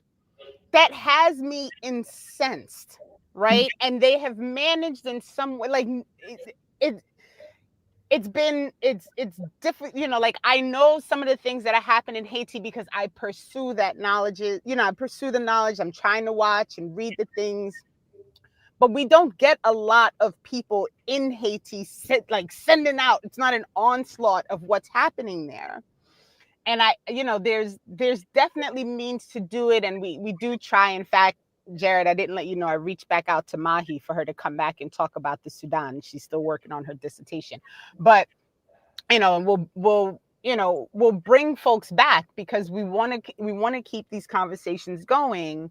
But for me, I think it's literally the caucasity of, we are dominant, we're allowed to be dominant, it doesn't matter what the indigenous people of this land think, we're going to steal the land. Now we have Palestinians like appearing on planes in South Africa. Like, the wildness of this situation is one in which I can't ignore it. I can't not make sure that everyone is fully aware of what is happening every time I step my foot out the door. And it is definitely exigent sadism. Like, I'm here for it. Like, fuck everybody. I'm here for it. So that was a long explanation so people understand kind of like how we ended up in this space. And my real question, and this is for both of you, and it's in part feeding off of what Jared was talking about, like, as people are struggling with this idea of fighting this battle, right? Because it's being brave is fucking hard. Mm-hmm. Right? And I never want to dismiss people's real fear of the consequences of making the decisions that you make every day with regard to being antagonistic to the state, right? Because it is not an easy feat. And Lara and I have talked offline, so she knows a lot of, Jared knows a lot of it. So, I am living through the consequences of those decisions currently, as Lara is living through the consequences of those decisions, currently. And so can we talk about how we encourage, support, and engage people with this idea that it is okay to be brave and it is okay to be an exigent sadist? Like, it's okay to be antagonistic to the state, and there are ways to do it that, maybe you can navigate the state's response to it, but at the same time, maybe at some point we have to be willing to say fuck the state and we're just going to be antagonistic. And I don't know if I actually asked the question. I'm hoping you all are following what I'm saying, and then I'll let you all take over. Mm-hmm. Lara, do you want to go first? Okay. I'm very grateful that you're bringing this back to the question of risk, because I would say that there's no way to convince people that it's okay, because it's not going to be okay, because these risks come with very real costs. These costs are differentially distributed depending on your positionality, depending on kind of like your racial vulnerability, your class vulnerability, no question about that. But I think being courageous is not about being courageous and trusting that things will work out in the end. It's knowing that you're stepping into a true risk. And for me, that is part and parcel with thinking about exigent sadism. Exigent sadism is not a guarantee that if you are antagonistic to the state or to power, eventually things will work out. It is precisely stepping into the fray of things will not work out. That when you wear your t-shirt and you force somebody to contend with what is actually on the t-shirt and what it means. I was traveling last week and I was wearing my kufiya, and some people were saying to me, "Oh, that's such a nice scarf." And my response was like, "Free Palestine. This is not just a scarf," right? But I'm a white, straight passing person. I don't have the same vulnerability as you might have when you wear your t-shirt. But both of us, despite that differential vulnerability, have to step into the fray knowing that something might go wrong. And it's not going to go wrong the same way or to the same degree for each of us. But both of us have to be willing to risk it. I mean, have to is is a big phrase, but I really do believe in it, that if you're thinking of sadism as an ethical stance, then it's going to cost you. Sadism is going to cost you. So rather than taking the risk, but it being a kind of theoretical risk where you take the risk, but ultimately it pays off, we have to be willing to understand that taking these risks come with costs, and that when these costs are being paid, then we have to gather around the people who are paying them and support them. That nobody should be paying these costs on their own, even though, for example, like I know a lot about Lara's situation with Stand With Us and with how she was treated from within the psychoanalytic profession. People can rally around you, and you still have to go through it to some degree on your own. It doesn't matter how much support you are. At the end of the day, you also go through some things on your own. And yet, having people around you, having people who are also willing to take risks at around the same thing that you have taken risks about, or speaking up and taking the risk of speaking up, even what they endanger is not at the same level of what you have endangered, is, I think, the only way, at least for me, in which we can think about what it means to have the courage to take these risks, to know that for every bridge you burn, and I am very much for burning bridges, I think we have to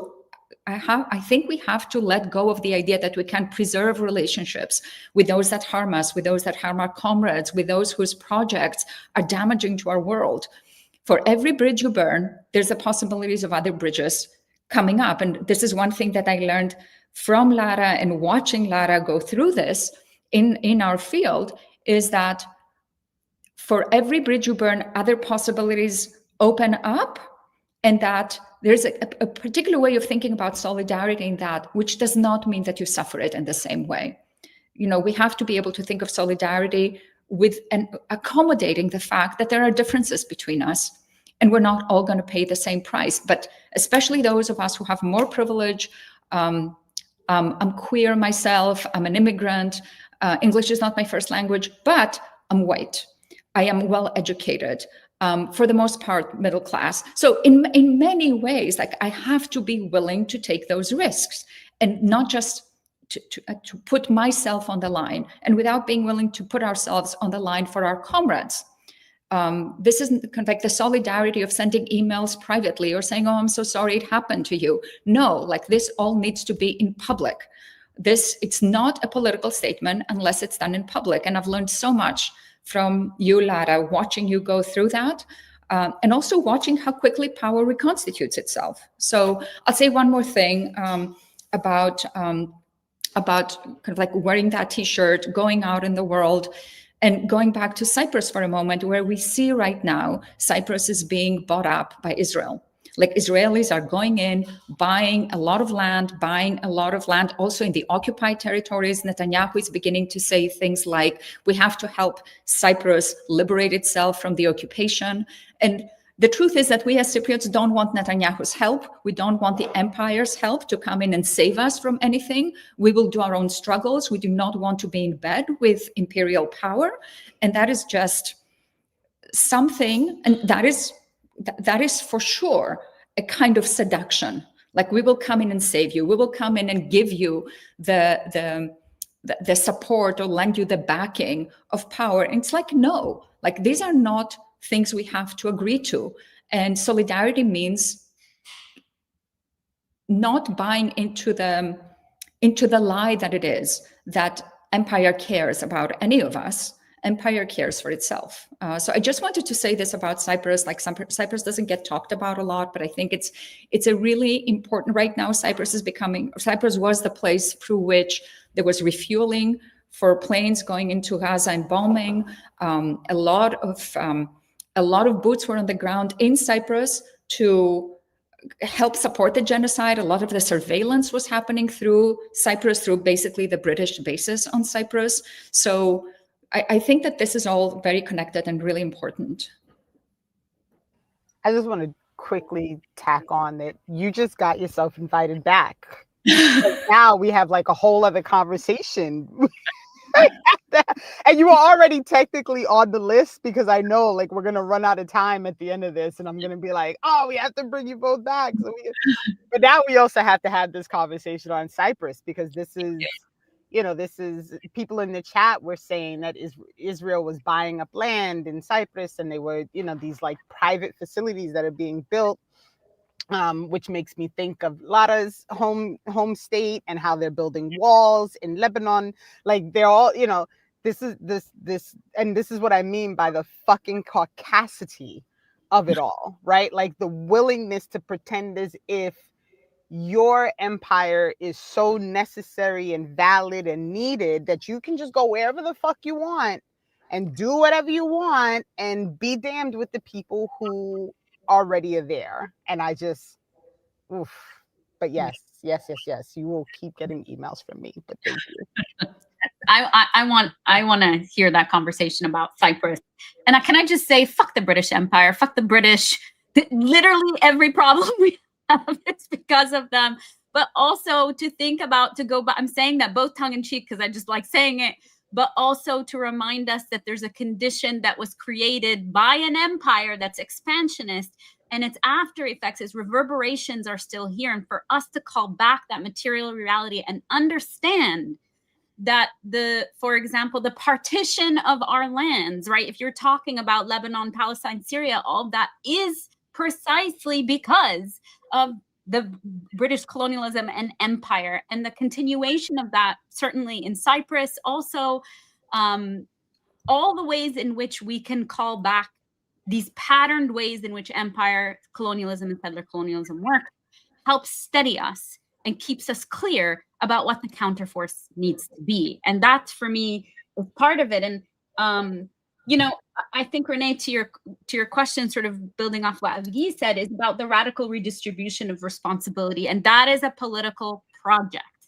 right? To not be, you say, I'm usually the only one, to radically redistribute this in small and big ways. Sometimes I think we're really brought in to think we need to have these like huge, you know, grand gestures of things. But if we just watch the meltdowns that happen, right? I want us to pay attention to what it means to just refuse to disappear, to wear a kufi, to wear a Palestine shirt, to make certain that nobody gets the luxury of forgetting what's happening. And you are doing that conscious, like you just gave an example of what that means to redistribute responsibility. I don't think if we're up against a force that is so all-encompassing, that wants us to go back to what Avgi was saying before, that wants us all to believe that any one of us could be the target next, that it infiltrates our personal lives such that we make decisions that run counter to even our political commitments, then we can see that no action, no matter how small, is actually worthless, because it is us practicing what does it mean to show up and practice and make people have to contend with the reality of the world, that they don't get to not see a Palestinian flag. They don't get not to see or hear about this. It's that, for me, is where I've learned. That's the exigent sadist part, is like, I will make you have to do this. Now, some of us by our very presence end up being that. Like, I will not let you forget. But mostly for me, it's also, I will not let you be able to live in your innocence. That's the fucking problem that got us here to begin with. You don't get to bulldoze, right? Back to Jared, what you were saying, encampment of unhoused people and not get to see what that fucking means for people on the ground and who is responsible for that violence. So I really want to sort of pull people in and say that the acts might feel small, but if we can think about this as a larger commitment to a revolutionary project of world building, then the ways in which we practice this stamina actually matter, right? And the idea that our actions are small or don't matter is also one way in which we're all atomized, that the state makes us feel like everything is ineffectual, that nothing is worth it, that we're disconnected. What's the point of you struggling for Palestine when you're over here, even though all the connections are right in front of us, seeing the surveillance machine, how ICE raids are connected to Palestine, and drone building, and all the drones that are over cities in the context of this settler colony are the same drones that are being used in Gaza. We don't have to reach very far, right? The last thing I want to say is that every revolution, I think Avgi in some ways was saying you act anyway, despite knowing that there are risks that are involved, and that's because it's a commitment to revolutionary project. I want to bring us back and root us in Gaza. The revolutionaries, that is a risk. Tawafan al-Aqsa was a risk. It was a calculated risk, and it came at a point where every mode of trying other things had already been done. For people to think somehow that risk was not calculated. Now, the intensity of the genocide, what the settler state could unleash and who would support it to the teeth, right? Maybe that was not seen. But to think that people on the ground are not making these calculations, and it's on us to say, okay, how do we make that viable? How do we make different forms of antagonism against the state to people fighting for their self-determination, for their liberation? I think that's the question upon us, because revolutionaries always have a different relationship with risk, and by the way, with life and death. Right? Like, I think we have to also come back to this. I'm not prescribing death on anybody, please, for any fucking haters that are going to come in on this. But I'm saying that the romanticization of this, that somehow we can act and not reconsider what this actually means for us to be engaged in an antagonistic relationship with the state, from the most revolutionary acts to an everyday practice of this. I think this is what, Avgi, you're really helping us think about the losses that are involved, because it's a fantasy to think that we don't reconfigure our relationship with the world when we are actually acting in this way. And it is in service of our political project, but it also is in alignment with people who make these calculations all the time, both the people who we look to in history that have helped us, but also people who are engaged in this right now. I mean, just sort of a shout out to all of our political prisoners in the United States right now, right? That make these risks every single day, these calculations. Can I jump in for a moment here? Because I'm thinking of what you're saying, Lara, about how you act anyway. And part of how we are conditioned to think is that whatever you do, you also have to think of what are you risking, kind of like preserving yourself, guarding yourself, keeping people safe. And I'm beginning to develop like this idea that there's a kind of austerity logics through which we are told, trained, disciplined into understanding how things work, that we have to preserve things, that we have to make sure that we don't lose, that our families don't lose. And from that perspective, like taking a risk, like it's one thing to say one acts anyway. And another thing to think about, as you were saying, Lara, that you act and then you're willing to deal with what comes next, which doesn't mean that you welcome it or that you like it or that it's fair, which it isn't. So to me, the idea of a courage that comes without cost is a very dangerous idea, because it is a liberalization of how one might think about the risks that come with sadism, the risks that come with militancy. We have to understand that stepping into these spaces requires loss, and it requires risk.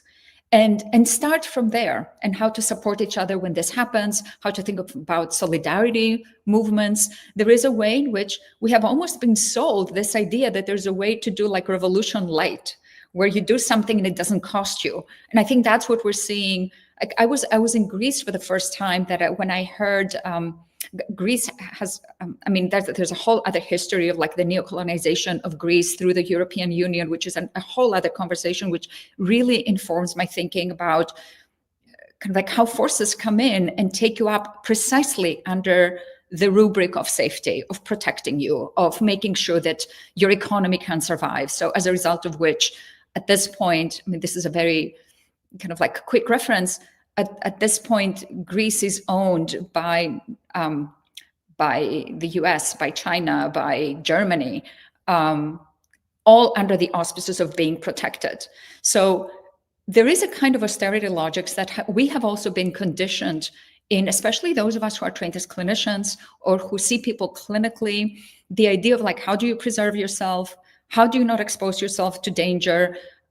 Is a kind of austerity logic that relies on the notion that what matters most is not justice, it's not revolutionary politics, but how to stay safe, how to mind yourself and your family. And I'm thinking here of how J.D. Vance, for example, talks about what he calls the circle of love, where, of course, you would protect your own family first and then your own people first.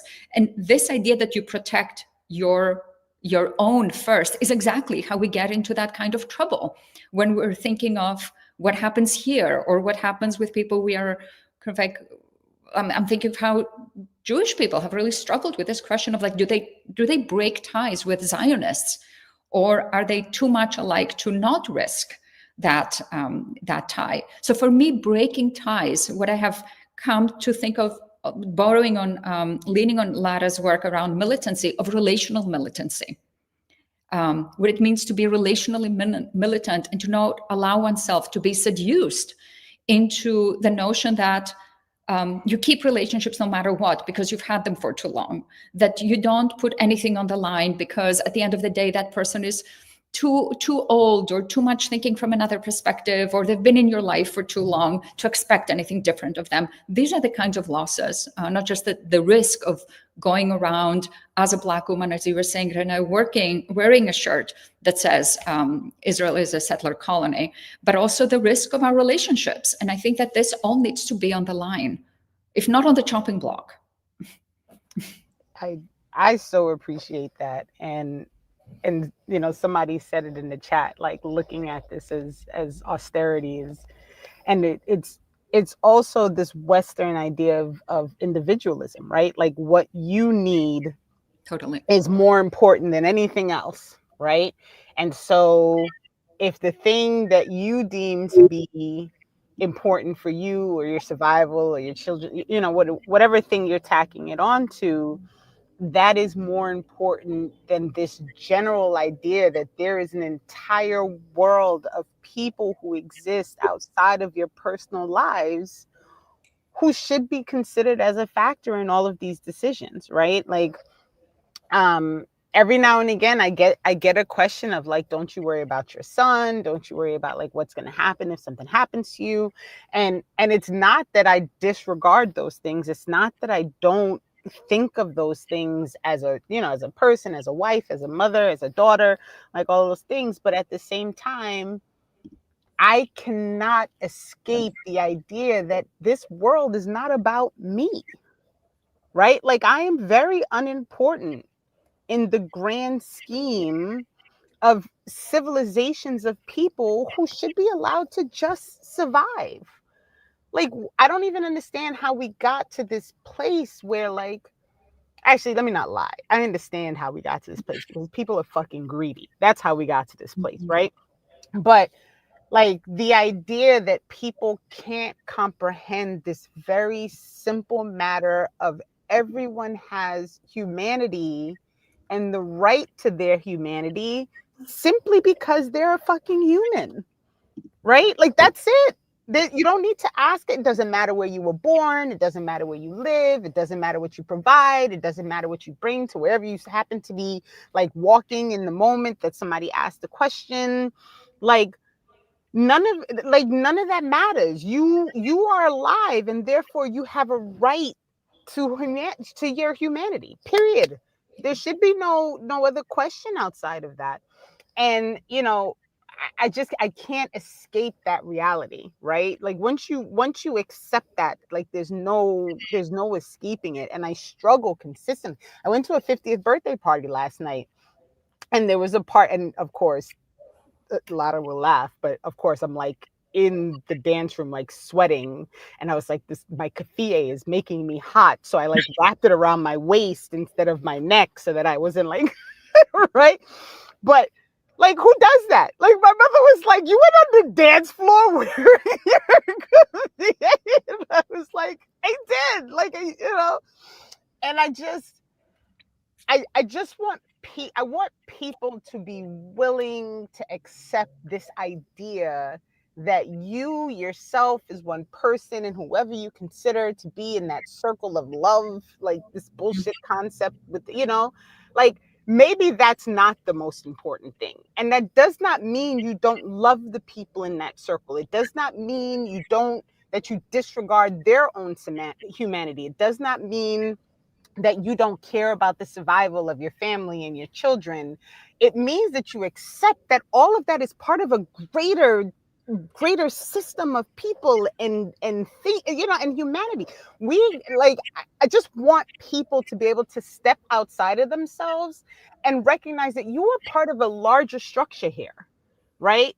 And if you're not there, the larger structure still exists. So why are you more fucking important than the larger structure? Like, what is this thing, right?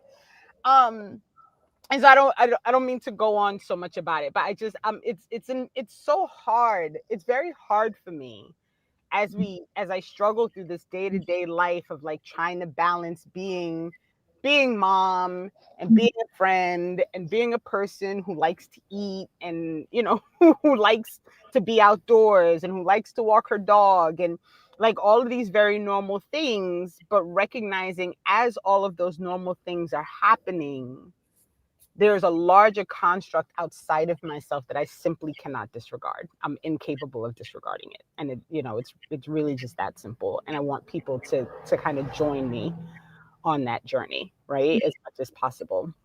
I don't know if anybody has anything to add, and we do have a couple of questions that we can try and get to before we have to close out this afternoon. So, can I say something real quick about what you just said, Renee? Do we have time? Oh yeah, of course. I think that for me, this moment where you're asked, like, what about your son? Like, what about your kid? Like, are you not worried about them? To me, that feels like a very powerful example of what I mean by exigent sadism, because it brings to mind, like when we had the Palestine protests in colleges last year, kind of like flaring up. There was this Professor Willoughby Herard, a Black woman who was being ferried out by cops in military gear. And somebody, an interviewer, like a journalist, put a microphone in her face, and they said to her, "Aren't you afraid of losing your job?" And I think that there's something about interpolating you as a Black woman, interpolating her as a Black woman. Like, isn't your child already vulnerable as a Black child in this society? Isn't your job already precarious? And it has this, whether it's intended that way or not, I think that it has this know your place, kind of like racialized undercurrent in it. Like, do you really think you can afford to risk that much? Aren't you already too vulnerable? So there is a kind of interpolative move there to almost remind you of your place, that your place is not to be taking risks, but to be protecting your family, which of course is just tying you back in to this logic of precarity and of austerity. For me, this is a calling back into austerity logics. So I really appreciate you talking about austerity also in the context of capitalism, because somebody put a comment in the chat about the IMF, and austerity logics were actually very much run by the IMF, especially, like, I'm thinking about Greece, but of course not only Argentina, like so many countries that have been tortured by the IMF. And this logic of accumulation, as opposed to spending down one's resources. What are we accumulating cultural capital for? Capital for, if not to spend it down at the time of a genocide, at a time of crisis? What are we going to do with this capital? And I'm talking here not just about material capital, but also cultural capital, which, one way that I look at what Lara did around the kind of like going against settler colonialism, but especially after the genocide started, is to spend down her capital. And of course, you've accumulated other kinds of resources, Lara, through that, but you were willing to risk it, and you lost some of it. And that's just how it works. So I just wanted to draw our attention to the ways in which these questions are not innocent, and they're not ideologically entangled. Questions about, what about your safety? What about, aren't you afraid? Jared, you unmuted. I have a tiny thing to say, but I want to. No, I was just wanting to encourage you all to continue on, and just to say thank you and to co-sign and all of that. And then, and just to that last comment, I mean, one, I think it is intentional. And then I also think it's also meant to convey an immaturity around the politics. Like, how could you be this irresponsible and immature with your status and your place? Again, you're right, know your place, and then fall back in line. But yeah, no, but that was it. All right, please go ahead. Yeah. Right. And that professor's still paying for it, right? We know what's happening right now. But I love her response, if we remember it, where she was just like, I'm paraphrasing, but like, what the fuck's the point of my job if there aren't students? Like, it doesn't matter. So it's a bringing back. That's what I mean about like bringing people back to the material condition. That didn't change the question that was asked. And I wrote the same thing, Avgi, about these are not innocent questions, right? They bring us into a relational exchange on the premise that was already built for us. That question is a question that calls all of this into, brings all of this into light, and is meant to have associative processes engaged as well. And these associative processes are racial, they're gender, they're all these sorts of things, and they make us struggle within ourselves. So Renee, when you're like sort of talking about that, I think what I would say to folks is this is not meant to be like somehow we're going to get this right constantly. The force of this shit is so strong. We are going to fuck up. We're going to hesitate. We're going to failed to do these things. And I think rather than looking at that as individual failures, is for us to come back, just like that response of what the fuck's the point of my job if there are no students for it, is for us to say, what are the forces that are playing on us and through us that make this moment difficult to rise to the challenge to do this? And I think tracking that is a way that I think about psychic militancy as well, to be able to track the patterned ways in which these intrusions happen, in which we are demanded to act in certain ways, in which the wagers are made known to us. They're threats. The wagers are threats, folks. Like, the threat of losing your job is meant to stop you from engaging. They are actual threats. And so when we are stopped in our place, what is it that we're engaging in here? And the last thing that I'll say is, Renee, when you said it like that, you know, I think these are our conceptualizations for me of what abolition means. Like, it is about dismantling prisons and freeing all of our political prisoners, and understand that that is a political project that has to be part of all our revolutionary fights. And also, it's the ways in which we work against the carceral logics that are implanted in us together. So these questions of each other, of stopping up our revolutionary fire, of engaging with each other in ways that might feel protective, but in the end stabilize a carceral machine that expects not to be challenged, right? This is a tall order. I'm not saying this is easy to do, but to always recognize that the choices we're pulled into, that sometimes are impossible choices. I want to say this as well. Sometimes we are coerced into impossible choices. They follow a particular logic, and that logic is always to stabilize power. It's always to stabilize the state. And that's, for me, has given me a sort of way to think about, what does it mean? What action can destabilize that? What does it mean for me to divest from this forced upon relationship? That's the reconfiguration of the relationship, or withdrawing consent, is like, in the end, I withdraw my consent to be engaged in this way, in this coercive way. The last thing I want to say is, Avgi had talked about how she's learned from me. I want to say that to everybody listening, that the cultural and political capital is also one way that she has practiced. So when she says you have to lose shit, this is somebody who has publicly resigned from very prestigious places, who has denied awards, and consistently says, this is the part about solidarity, has said, it's because you treated Lara this way that I am withholding. She's one of the most revered people in our field, and people chase after her constantly and are lucky to have her teaching and sort of being in spaces, and they treat it like that.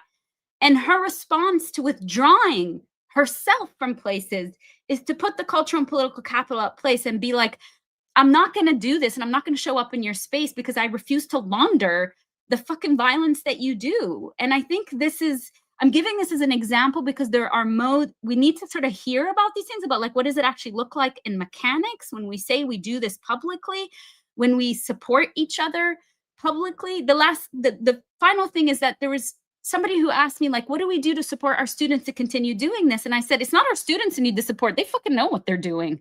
What we need to do is make sure that we build a world that when they lose jobs, when they lose their degrees, that we are there to make sure they can still live. And that makes it such that with the loss is actually a concrete holding space for people so that they're better equipped to make these ethical choices, and it doesn't become an impossible choice. Whew. Thank you both for that, and thank you for that, sharing that little bit of about your friend and comrade here. That's dope. That's very dope, because we hear, again, justifiably, about a lot of the sucker scholars and ivory tower this is and that's, but I don't feel like we often hear enough about these stories either. And a lot of people do take certain stances and make sacrifices and are punished for it. So thank you both very much for that. And yeah, that was it, Renee. I just wanted to thank them for that. All right. in All particular. right. So there's a couple of questions, and I don't know if we're going to be able to get to all of them. So I apologize, folks who asked the question. I'm trying to navigate like which ones I feel like quasi got answered. So this question from TL is: I wonder if either of the guests have come across Viktor Frankl's Man's Search for Meaning, and if so, did it inform their work in any way? Agreement, disagreement, insights? And I don't know if this is going to cause a longer answer than necessary, but I mean, we'll go for it. I might have to pull up and like watch from the windshield, but we can, as long as you all have time, we can go a little over. I don't know how everybody's time is looking.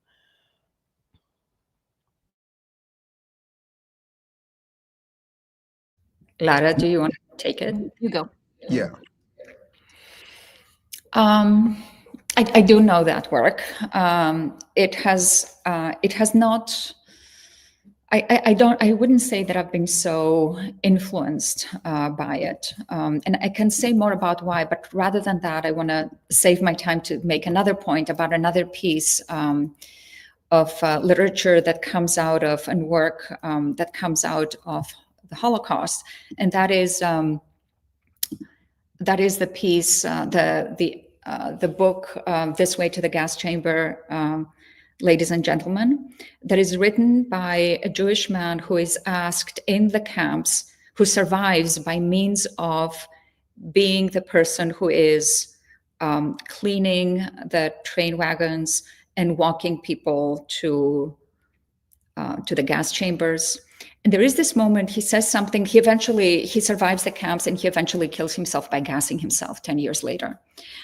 So a really, really important book. And there's this moment where he talks about, he asks himself, what is it that makes people that know they're walking towards their death because they're going to be gassed actually stay in line? Why is it that people do not actually try to run or try to, I don't know, like attack a soldier? And of course, the obvious answer is because they're going to get shot, they're going to get killed. But his answer is a little bit different. He says, I think from his experience of watching this happen again and again and again, he says, I think it's because people hope that up until the last minute, they're going to be saved. And this line and this formulation has helped me so much to think about how hope is not always the thing that we think it is. It is actually what sometimes keeps us in check, keeps us in the line without risking anything, because it is very possible, of course, that one would be shot in the effort to escape or to, you're not going to escape the Nazi line. But there's also something about a Jewish man saying, I survived the camps, somebody who eventually does kill himself, right? And who says, I survived the camps. And what I've learned from that is that people, through hope, through a kind of hope that is not militant hope, this is not the kind of hope for revolutionary futures, it's a hope for one's own survival and only for oneself, actually toes the line and ends up walking to their own death. So I think there's also questions of dignity here. What does it mean to participate in your own process of being put to death? That liberals love to kind of like take that up and love to talk about hope up until the last minute. And here we see a really important example of how hope is actually dangerous, how hope can be counter-revolutionary. So that's my association to Viktor Frankl. I got to shout out the late Steve Coakley. In the lectures I used to go to every week, he would say, hope is dope. Mm-hmm. It's yeah. And you were explaining this, and I remember that I read this in the book, and you're talking, I think you're quoting someone else's work, but they're speaking to someone who also survived the Holocaust. And it says, she only told me not to expect a victim to always be innocent, because a victim too is a person. And I was like, fucking bars. Gee. By the way, you've been getting cussed out, Jared, because you're not hitting no buttons. You're not doing no bars. People are very upset with you because you're not on. I think honestly, to be perfectly honest, I don't always know when, and how many times. And sometimes I feel like the conversation is too serious for it. I don't always know. So I sometimes I just err on the side of leaving it alone. But I'm not mad at Fair, him. I'm not fair mad at him. enough, but just so you I'm both not mad. know, everyone in the chat is like, it's time for the button. Hit It's the a whole bunch of button. Hit bars. the button. But again, like I said, sometimes it just feels inappropriate. So I don't always know. I don't always Look, know. I I don't I always hear know. that. All right, we'll do one more and then we'll close it out. So Stephen Pellissier says, is there a term for this political psychology, like political economy, which rejects the formulation psychology isolated from its political context? And I just felt like this was a question that deserved an answer. Yeah. I mean, let's page Fanon here. He would call it sociogeny, right? So there are many terms, whether we call it decolonial or anti-colonial or liberation psychology. I mean, our Latin American psychology ancestors, Martin Barro and the rest, have thought through this. This is nothing new. And I think this is one of the things that psychology as a counterinsurgent discipline that works hand in hand with the state writes people out of history that have always rejected the split between the clinic and the streets, so to say, right? And we have so many people in history that do that. Frantz Fanon is center to my work, has an exact precise word, which is why I'm saying that, sociogeny, but also about the practice of disalienation. So he talks about the ways in which all these systems, what we've been talking about are all the ways in which we are coerced into alienation constantly. It's not by chance that he was a Marxist, that he has this analysis in Black Skin, White Mass. He immediately says, I'm a Marxist first, I'm a psychoanalyst second, right? These are like hand in hand with thinking through the ways in which capitalism and in his case, he was talking about colonialism, of course, in Algeria, saturates our everyday life. And therefore, to think that somehow we can theorize or practice a psychology that doesn't include the sociocultural matrix and political matrix that people are reared in, and that is the root of psychic suffering in our counterforce towards it, that's the question he calls upon us.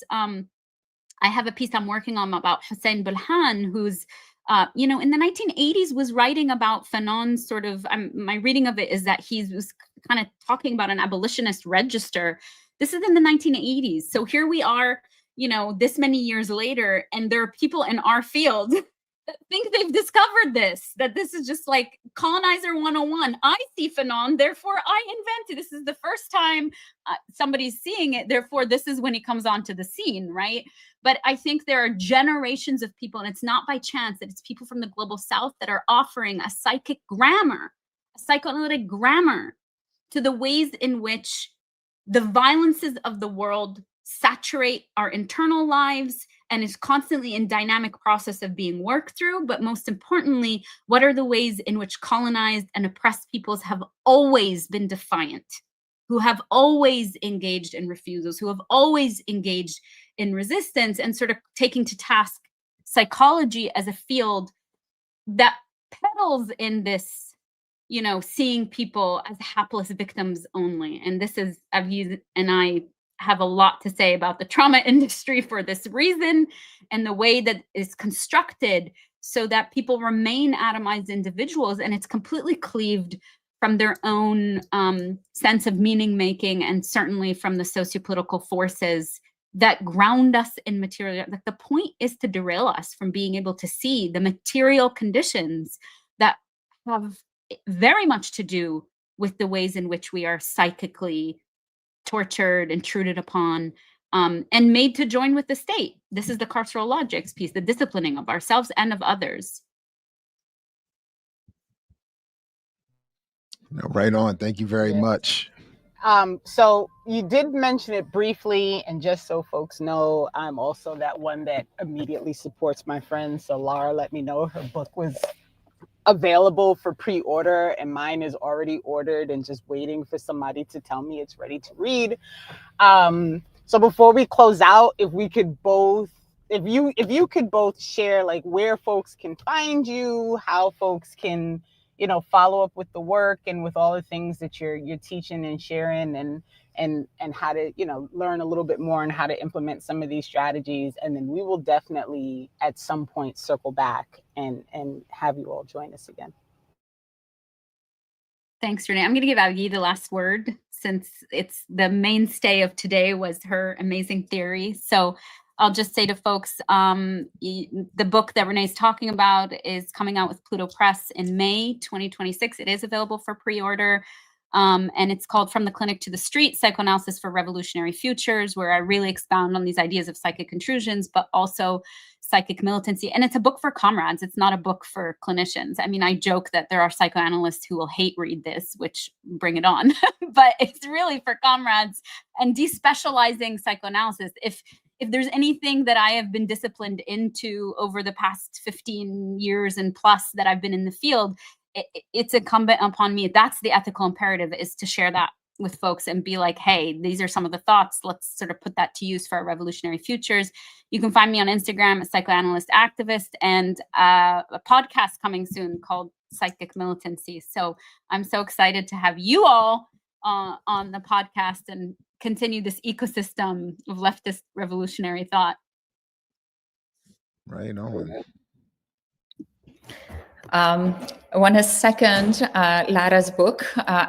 So many of us are just dying for it to come out and can't wait for it to be out. So please pre-order it.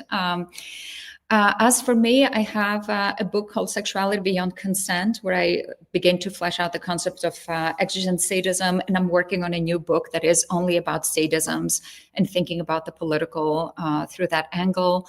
I am on Instagram under Avgolis98, AVGOLIS98. And there is on my website, which is avgi.saketopoulou.com, I have a future talks page that I keep pretty updated. So sometimes you can check there and see if there's any talk that you're interested in and just tune in. Can I say one last thing? A shout out to our comrade Jay at Millennials That Are Killing Capitalism. So you can find me there all the time. Always love sharing space with Jay. And there's a playlist that he's made. And this Monday we'll be talking about Delta Force in the Imperial 80s. So can I just tell you how much I am looking forward to this talk on Monday? I'm fucking giddy. I can't wait. I just need for us to, I just need everybody to work with me around my schedule so I can be there in the live chat instead of in my classes. So if we could just get to that level of comradeship, I would appreciate it. I know Jared's in the chat, so I'm just going to go ahead and throw that out there. Let's sit down and talk about my spring schedule before you start scheduling these lives next semester. No, to both of you, thank you very much. I've thoroughly enjoyed the struggle. These last few days have been trying to catch up a little bit to your work and these concepts. I can't wait to dig in. I just want to confirm this, literally just pre-ordered, Lara, your book. And Avgi, I'm going to do the same in just a moment, getting back to the one, your book. I'm going to get caught up. It's going to be a slow motion, but it's going to happen. And Renee, again, thank you for making all this happen. Again, to those in the chat who are here live, always undefeated, thank you very much. And to those who will see and hear this later, to you, we also say peace. Only, of course, if you're willing to fight for it, as Fred Hampton used to say. And we will see you all next week with more. Oh, in just a minute, I'll be back at 6 o'clock. If anybody's got nothing to do, we got 6 o'clock Saturday Night Live right here on Black Liberation Media, and maybe some special guests. Otherwise, some silliness. It's not going to be nearly this deep. So don't have. So lower your expectations. And if you're around, come on through. But other than that, peace, everybody. Thank you so much. Only because I know you're willing to fight for it, as Fred Hampton used to say. See you next week with more Saturday with Renee.